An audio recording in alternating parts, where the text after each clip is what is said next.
Alright, we're starting at Foundation Hall right here, and here are a couple signs that are leading folks to classrooms, residence halls.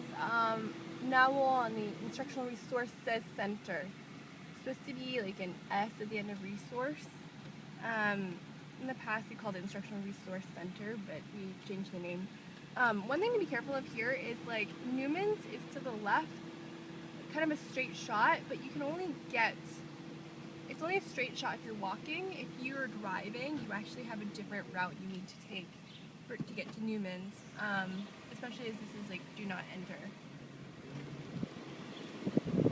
Here we are at the dining hall.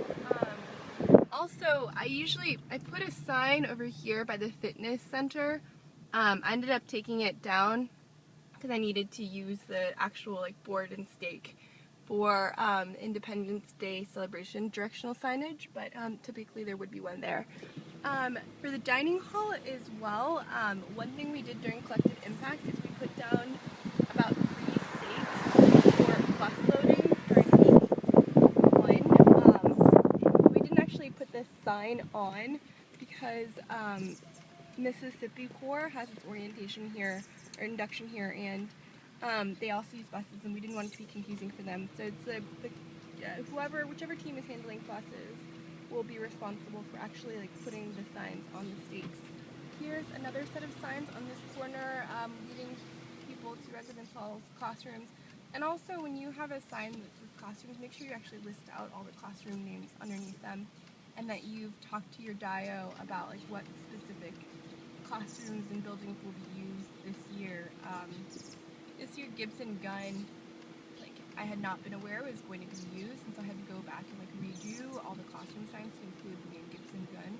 So make sure you ask your DIO ahead of time to make sure that like when you do signs once, you don't have to go back and do it again. I'm actually going to take us over here. This is where the rental cars go. It's probably hard to see because a lot of other people are parked here right now, but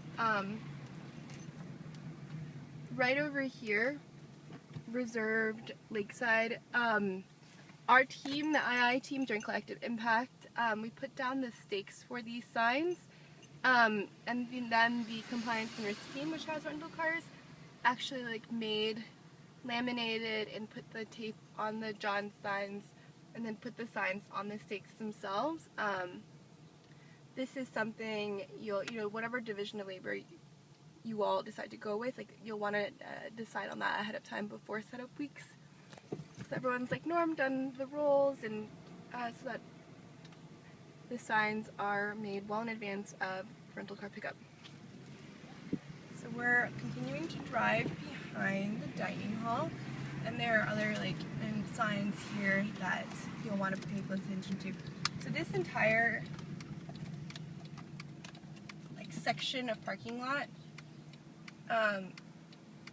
just the section right behind the dining hall, you need to really kind of flood with signs telling teacher American Corps members they can't park here.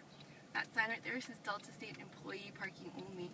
I initially had Delta State parking on the sign, and a lot of TFAers oh, I'm on Delta State's campus, and that means I can park here, right? Which is not the case. This back parking lot, exactly what I'm showing on the camera now, is what you need to litter with signs saying Delta State employee parking only, because the dining hall staff need to park here. So that sign over there says Delta State employee parking only, and then in small italics it says we ask that teacher American Corps members find alternative parking. Some people will park here anyways, and you'll work with University Life and Compliance and Risk team to figure out who should be the ones to call them and tell them that if they do not, they need to move their cars or they may be ticketed.